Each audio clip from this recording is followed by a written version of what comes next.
malam Sabtu pada edisi hari ini ya. Yang kemarin kita udah bahas mengenai beberapa pengurus di Genbi Aceh. Nah, jadi kita kedatangan 2 tamu spesial pada kesempatan hari ini untuk para penunggu malam minggu ya.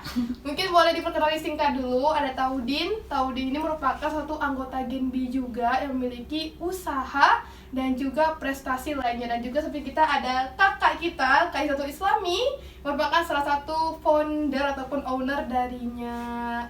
Masih dirahasiakan dulu. Mungkin langsung perkenalan ya dari Taudin. Ya, kenapa Taudin? Gak apa-apa, lanjut aja, ini podcast kok. Ya. Iya, kok bisik-bisik. Kenalin, nama Muhammad Taudin Syah. Sedang jadi mahasiswa di Fakultas Syariah dan Hukum UIN Kediri, jurusan Ilmu Hukum. Itu aja. Udah. Nggak bilang gitu, asal dari mana? Asalnya dari Aceh. Usia gitu ya. Ya. Usianya 21 tahun. Iya, Statusnya sendiri. Itulah kenapa kita tayangkan malam minggu kawan-kawan. Oke, next Kak Iza, boleh perkenalan singkatnya? Oke, halo, apa bilang sahabat Genbi? Iya, sahabat Genbi ya, betul. Halo sahabat Genbi, kenalin nama aku Izzatul Islami. Kalian teman-teman semuanya, sahabat Genbi bisa panggil Iza ya kan? Iya. Usianya 23 tahun. Lulusan bimbingan konseling Islam Fakultas Dakwah dan Komunikasi Winarani di Banda Aceh. Apalagi ya? Apalagi Kak ya? Statusnya Kak mungkin ya penasaran. Statusnya belum menikah. Ya karena kan 23 tahun ngapain lagi bilang apa tuh single jomblo gitu kan, kayak nggak apa lagi ya? Udah gak zaman lagi ya. Nggak zaman lagi Pas gitu. dulu ya. Katanya belum menikah ya. Jadi kapan rencana Kak? Lah 28. Mungkin ada penyebab nih kenapa kakak memilih menikah umur 28. Enggak sih, mungkin bagi Iza ya. Iya. Bagi kakak 25 tuh paling cepat gitu Iya. kan. Paling tua tuh 28 gitu. Mungkin orang di Aceh 25 paling tua ya. Iya. Kenapa? Karena bagi kakak ya menikah itu adalah sesuatu hal yang tanggung jawab gitu. Iya, betul. Banyak tanggung jawab. Jadi kayak kalau orang ngira setelah nikah surprise enak gitu, padahal setelah after married kita akan hadapin yang kayak surprise yang betul-betul tuh hidup kita tuh seperti apa gitu. Jadi itu betul-betul harus dimatangkan gitu, nggak boleh sembarangan. Ya, baik. Berarti motivasi sekarang 25 ke atas nih kan? Jangan ikut. Tapi kalau memang ya mungkin 21 udah siap kan? Nggak saja. Tahun ini dong Kak. Jadi kan ternyata kami buat podcastnya itu setiap malam minggu. Kenapa? Dikarenakan ya itu untuk memotivasi para kaula yang memang jomblo bisa milihlah seperti abang kita dan kakak kita. Nah jadi mereka berdua merupakan salah satu anak bangsa yang mempunyai bisnis bahkan produk sendiri, dan juga ada beberapa memang bisnis yang udah jalan oleh orang lain yang disalurkan pasti ya dikonsumsi ya kayaknya ya. Kalau untuk bisnis Taudin sendiri jelasinnya udah ada, tapi dilanjutkan untuk di Aceh tuh apa ya pemegangnya gitu ya. Gimana mungkin dari Taudin usaha yang dimilikinya?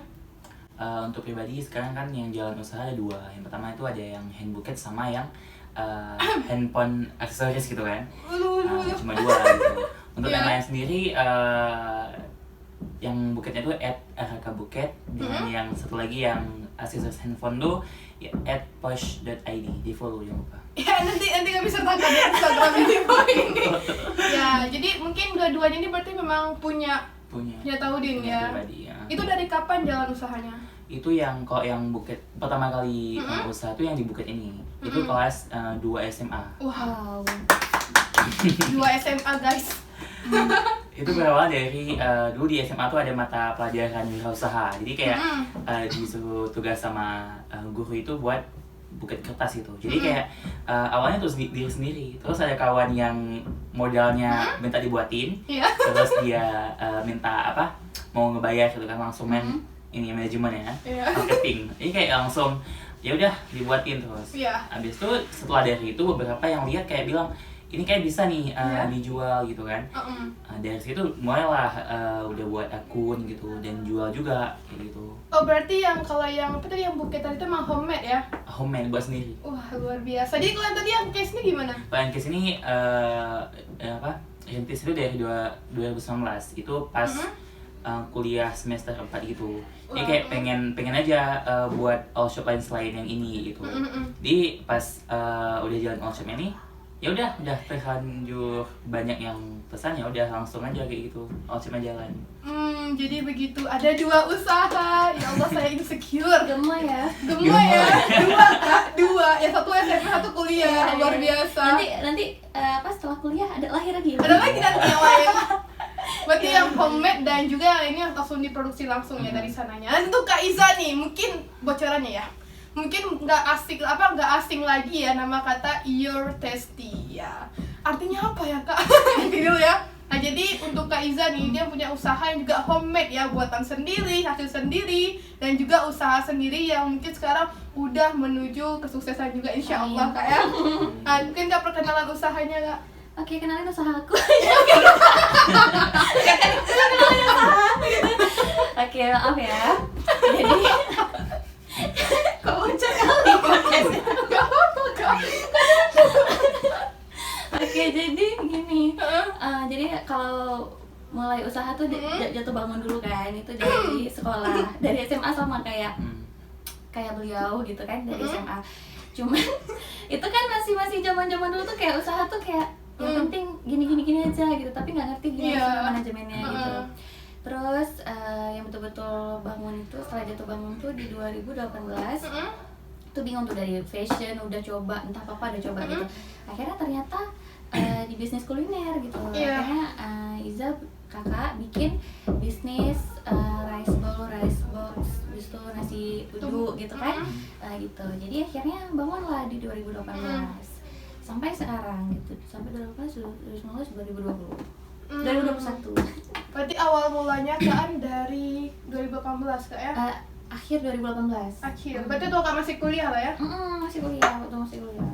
Terus Kak, kalau boleh tahu nih Kak, kan waktu awal mula bangun usaha nih kan, kalau karena kan setahu ya Mas sendiri kan, kalau kuliner tuh kan daya saingnya tuh kan kuat, ya kan, apalagi di kalangan mahasiswa ataupun yang lainnya kan, karena hampir semua orang bangun usaha kuliner nih, berlomba-lomba kuliner ini itu, sampai kayaknya yang nggak mungkin terbuat juga. Nah jadi Kakak waktu pasar pertama nih untuk kuliner tuh kayak mana Kak? Oke. Sebenarnya gini, kakak pribadi hobi masak kan, jadi memang suka gitu. Jadi kita kalau ngelakuin sesuatu yang sesuai dengan yang kita suka kan, pasti kita nggak pengen hasilnya tuh jelek gitu kan. Jadi kalau kuliner tuh kuncinya cuman dirasa sih menurut kakak gitu. Mau semahal apapun, mau gimana pun, ketika kualitas rasa tuh nggak akan ada yang bisa nandingin gitu. Karena beda tangan aja tuh beda rasanya ya kan. Betul. Misal mama kita buat goreng telur, itu mata sapi itu. Yang buat dan kakak buat beda. Gitu kan. Jadi kalau kuliner tuh sebenarnya kuliner tuh adalah bisnis yang paling sulit disaingi. Jangan salah. Kenapa? Misal kita jual baju. Sebenarnya semua tuh ada plus minusnya gitu. Misal kita jual baju. Itu kalau misalkan niru, itu dia bisa ambil 2.000 per item, itu dia bisa, kalau dia nggak bisa memasarkan dengan bagus, itu bisa jatuh. Kenapa? Karena ada yang murah. Tapi kalau masakan itu adalah taste-nya tuh lebih ke detail, ada detail kayak dari bumbunya tuh berapa, bawangnya berapa, itu sangat mempengaruhi dari masakan gitu. Tapi memang banyak yang tiru, tapi kalau memang kita kuatkan di bagian rasa itu, kita akan maju. Contoh nggak usah jauh, misalnya kayak kalian tahu lah ya, misal kalau di Banda Aceh tuh ada warung makan ayam yang memang tuh dari 2000 berapa sampai sekarang tuh masih maju. Tapi ada juga yang enggak gitu. Kenapa? Karena semua tuh dari rasa tuh jatuhnya ke hati. Iya. Malam ini iya, dari kebetulan dari rasa tuh jatuhnya ke hati. Ketika hati mau dia di ujung sana, ketika udah pengen tuh dikejar tuh. Gitu. Itu sih dari kata. Tapi emang betul sih ya Mas sendiri yang memang waktu masih kuliah ya, waktu masih di dakwah Kak ya, penikmat Your Tasty itu rasanya mantap. Oke. Nah, tadi mengenai bocoran usahanya. Nah, untuk Udi sendiri boleh tahu dong kira-kira biaya awal ataupun omset awal ketika bangun usaha tuh berapa sih gitu? Kalau yang SMA tuh kayak kalau omset awalnya itu masih minim tuh, masih dikit. Tapi kalau pas di fase yang boomingnya itu, yang si Buket nih, itu memang sampai dari pagi sampai ke malam lagi, memang asik itu dia buatnya gitu. Apalagi pas lagi musimnya farewell party kan, misalnya kayak asik gitu kan. Itu memang kayak orderannya panjang kali gitu. Dan omsetnya lumayan gitu. Kalau yang untuk yang case ini, yang baru-baru ini, untuk omsetnya itu awal-awalnya masih kayak dari kawan ke kawan aja gitu. Jadi kayak selanjutnya baru tuh banyak gitu. Jadi semua usaha ini berawal dari sang kawan-kawan yang Iya, usaha kawan-kawan, jadilah usaha. Iya, betul. Iya, bener-bener. Boleh dicoba nih ya, Ma ya. Betul. Kalau untuk Kak Iza nih, ada berita, kemarin itu sempat ada berita yang masuk tuh, ada sih kayak Skandal kan? Nggak ada Berita. apa ya pokoknya berita itu apa ya, mahasiswi itu pokoknya omset awal 35.000. Oh ya. Ini itu kalau kayak lupa bacanya. Itu gimana tuh Kak? Betul 35.000. Iya, 35.000 itu kan kakak Mm-mm. modal awal tuh 35.000 untuk beli cupnya. Oh. Karena kayak bawang itu semua tuh ada di rumah kan. Jadi Iya, betul. jadi pas itu pas jual pertama tuh ya udah promosi lah kan ke teman-teman kayak gitu. Habis itu teman-teman pun juga support kayak itu kan kayak itulah kayak kakak bilang tadi, ketika kita bisnis kuliner itu rasa tuh harus paling penting gitu. Kalau kita jual terus orang datang lagi artinya kita sukses, tapi kalau dia kita jual dan datang lagi itu pertanyaan besar, ada yang salah di bisnis kita.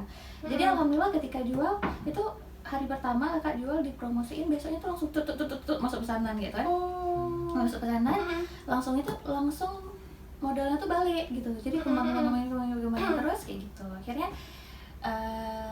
Akhirnya udahlah jual di kantin. Waktu itu kan kantin dakwah lagi sepi gitu, emang Iya, nggak ada kantin nggak ada ya. kantin, udahlah kakak jual di depan sekret gitu, jual udahlah kayak gitu. Akhirnya gitu dah, gitu Akhirnya sampai sekarang. akhirnya Kak, sampai ya. sekarang. Nah jadi mungkin kalau saat ini terkendala di pandemi Kak ya. Semenjak pandemi nih kan. Nah ini juga mau tanya nih, kan karena pandemi nih ya, mungkin kalau untuk kayak bisnis Taudin yang via online gitu ya, mungkin yang bisa langsung ordernya online, nggak susah. Itu bukan kuliner, nggak terlalu sensitif Iya, lah betul, orang kan. betul. Kalau masa pandemi ini apa ada, saya kayaknya apa mungkin lebih untung atau lebih rugi kayak gitu? Nggak keuntungan rugi, lebih kayak lebih down sedikit karena kan ini kan pandemi ini bukan para all shop juga yang Iya. down, tapi negara memang lagi down gitu. Mm-mm. Jadi kayak kita masih buka orderan semua masih, cuman nggak sebanyak biasanya gitu yang ordernya gitu. Cuma itu aja sih kendalanya. Oh tapi kalau untuk orderan jalan terus. Jalan Cuma nggak terus, sebanyak yang Nggak sebanyak kayak biasa kemarin. gitu. Nah jadi kalau untuk Kak Iza ini kan kakak bidang kuliner. Biasanya kalau kuliner kan tuh kan agak sensitif ya gitu Kak ya, karena kondisi ini pertama tempat pun udah susah untuk kita buka. Gimana tuh Kak? Jadi gini sih, kakak ngerasa pandemi ini satu jalan untuk kakak selangkah lebih maju ke depan gitu. Ketika kalau kakak menganggapnya itu nggak ada tempat tuh akan jatuh bisnis kita gitu kan. Tapi coba dengan adanya pandemi, artinya kita harus belajar digital marketing yang dimana tuh ketika kita masuk di era 4.0 itu dimana kita tuh semua tuh harus digital marketing. Pandemi ini mempercepat langkah gitu. Jadi di sini tuh kakak memainkan ya strategi marketing. Kalau dulu kakak jual rice ball yang 10.000, jadi kakak ubah tumpeng itu minimal 5 orang itu 100.000. Jadi ada berapa orang per hari itu lumayan kan gitu. Dan itu tuh jadinya tuh kayak apa ya? Kalau misalnya tuh kalau kita nunggu misalnya kayak bisa open order rice ball ada 10.000, 7.000. Itu kan nggak nentu tuh kan. Kadang-kadang 3 tanggung buatnya. Ya udahlah buat yang perpaketan kan. Jadi tumpeng tuh minimal 5 orang gitu-gitu. Jadi nggak terlalu nguras energi juga, dan kita jadi mikir tuh sasaran kita tuh kemana gitu. Dan alhamdulillah juga pandemi ini tuh bikin orang-orang tuh makin ini loh, dia makin apa ya, orang-orang yang kakak rasa ya customer kakak tuh meskipun mereka nggak, misalkan tumpeng tuh biasa untuk acara tuh, misalnya kayak ulang tahun, nggak acara pun karena memang pengen ngasih kakak jadi pesan gitu sekeluarga. Oh iya. Jadi mau nggak mau mereka harus pesan sekeluarga. Setumpeng kan? Setumpeng gitu. Jadi alhamdulillah gitu. Kalau dari segi omset udah pasti ya, itu kayak yang namanya bisnis tuh kakak udah biasa sih. Kalau misalnya mau jatuh tuh udah biasa ya. Ketika kita udah bisnis tuh mungkin ini baru sekian persen ya jadinya, misalnya kayak masalah mungkin kedepannya lebih dari pandemi ini gitu. Jadi kita harus survive. Ya jadi emang pandemi ini kadang ada hikmahnya juga ya. Hikmahnya kakak bisa buat yang lebih besar lagi, nggak mesti yang kecil-kecil. Cuman kan impiannya kayak kalau Mas sendiri pengen besok kakak bisa lagi lah di kampus kan gitu, karena emang enak. Maaf kak kayak gitu. Ya, santuy. Capek kak. Nah jadi mungkin tadi mengenai bagaimana apa ya jenjang usahanya dan juga omset yang berjalan selama masa pandemi. Nah kalau untuk Kak Iza dulu nih, kakak kalau kerja kan, kalau kuliner tuh kakak kerja sendiri atau emang dibantu sama orang tua atau punya karyawan sendiri? Gini, kakak selalu istilah gini maksudnya. Kakak Kayak gini kita udah serius. jadi gini, kakak selalu megang gitu kan konsep bisnis itu kita memang tujuannya dalam materi itu udah pasti ya kan, dengan udah pasti Iya, gitu. betul.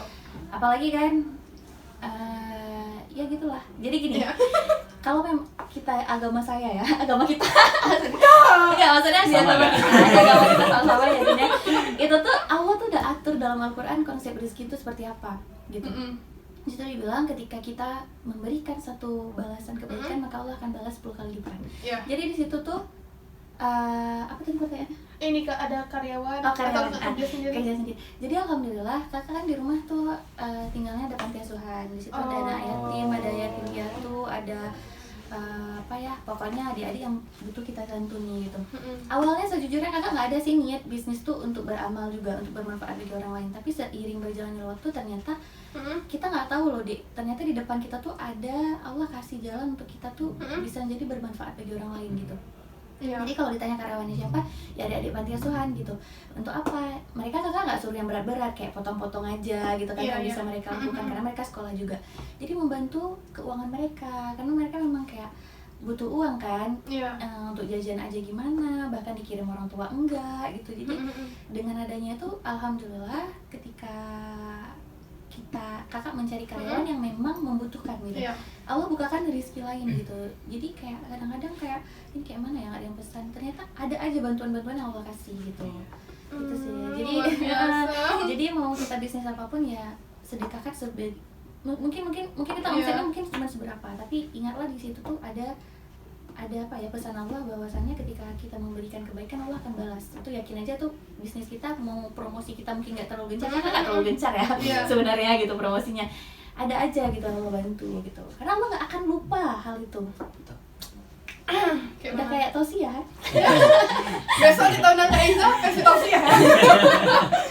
Jadi agak sedikit nih ya, saya kayak terharu gitu kan. Jadi caranya Kak Iza itu merekrut yang memang yang lebih membutuhkan gitu kan. Oh, berarti karyawannya adalah adik-adik ya, adik-adik di panti asuhan ya, emang punya kakak juga ya?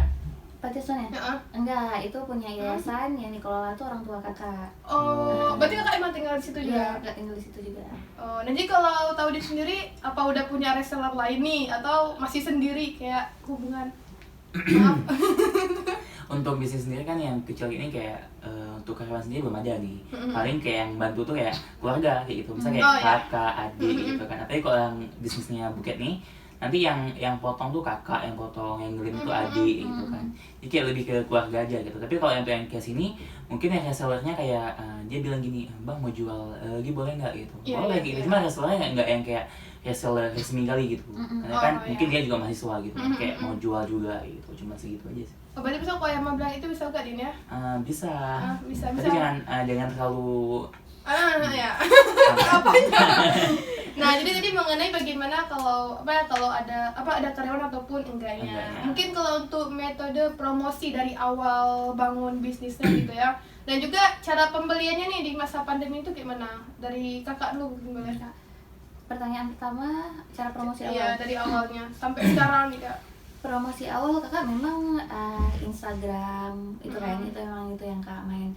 Kakak gini, kalau dulu tuh kan dari SMA tuh kita pentingnya tuh organisasi kan. Iya. Kalau orang bilang dulu pasti kalau kalian organisasi, ngapain sih kalau organisasi nggak dibayar ini pasti gitu kan. Iya, betul Kak. Efeknya tuh kalian rasakan ketika umur 23, 22 itu terasa lagi gitu. Ketika kalian butuh jaringan, pekerjaan dan sebagainya. Iya. Jadi alhamdulillah susah-susah waktu SMA organisasi pulang malam apa gitu kan, terbayar tuh ketika kita bangun bisnis gitu. Jadi alhamdulillah kan teman-teman tuh kayak yang jadi selebgram dan lain sebagainya tuh kakak endorse itu nggak bayar, karena tuh kawan gitu, ya kan Din gitu. Terus itu abis itu ada jaringan gitu kayak pas endorse gitu, itu menarik kok. Abis itu kayak ke ke website akun Instagram yang memang menurut kakak tuh jangkauannya tuh tinggi gitu, itu kakak bayar karena memang itu udah SOP mereka gitu kan. Iya betul. Kakak ngerasa misal kakak endorse tuh itu langsung pesanan tuh langsung gitu, langsung balik modal dalam per hari. Selain itu Kak, mungkin media lain yang bisa direkomendasi? Media lain paling setiap karena di Kabar Aceh itu kan dilihat orang tuh, misalnya kayak diundang di TV gitu, jadi mereka tertarik gitu, jadi kayak ke TV talk show gitu. Oh, mungkin kayak TVRI kemarin gitu ya, ya? TV juga gitu kan. apalagi ya, seminar-seminar, karena kakak juga basicnya adalah suka public speaking, terus juga bidang sosial, jadi kayak seminar-seminar disuruh ngisi ya udah oke aja gitu. Iya. Oke. Gas terus kayak Gas terus, pokoknya iya. gas. Jadi kalau untuk tahun ini gimana? Promosi sebenarnya paling utama tuh promosinya kayak ya kayak Kak Kiza bilang tadi, organisasi itu paling penting gitu. Ya memang ada kayak kawan tuh yang jadi selebgram atau kakaknya gitu kan, keluarganya kayak ya udah dari pertama kayak bilang ke dia ini ada option ini gitu kan. Jadi kayak dia kayak ya feedback kayak oke gitu, bagus gitu. Terus dari keluarga juga, misalnya kayak dari kakak dia promosi ke kawannya gitu, kayak dari kawan ke kawan, jadi kayak lebih tahu semua orang gitu. Jadi kayak pas dia order tuh kayak bilang kayak ini kawannya ini gitu, ini kawannya ini gitu kan. Enggak bakal diskon sebenarnya sih, ya cuma kayak bilang aja. Habis itu lebih lucunya lagi gini, kan mama tuh ikut PKK di kampung kan. Terus dia promosi gitu yang Phuket nih. Terus dia yang beli itu datang ke rumah gitu, ibu-ibu dia datang ke rumah, kita mau pesan untuk anaknya gitu. Tapi kok yang case ini lebihnya ke kawan aja gitu. Terus kayak untuk promosinya kita dibilang misalnya kayak kok ada yang dia tuh lebih dia selebgram gitu, dia kayak endorse tapi nggak bayar gitu karena kawan gitu. Itulah fungsinya kawan gini. Itulah kenapa kita perlunya organisasi karena kadang emang link itu terbaik ya untuk saat ini. Tapi saran kakak sih gini, saran untuk ke depan ya, promosi ke selebgram itu sekarang perlu di itu lagi ya, di apa ya, dilihat-lihat lagi gitu.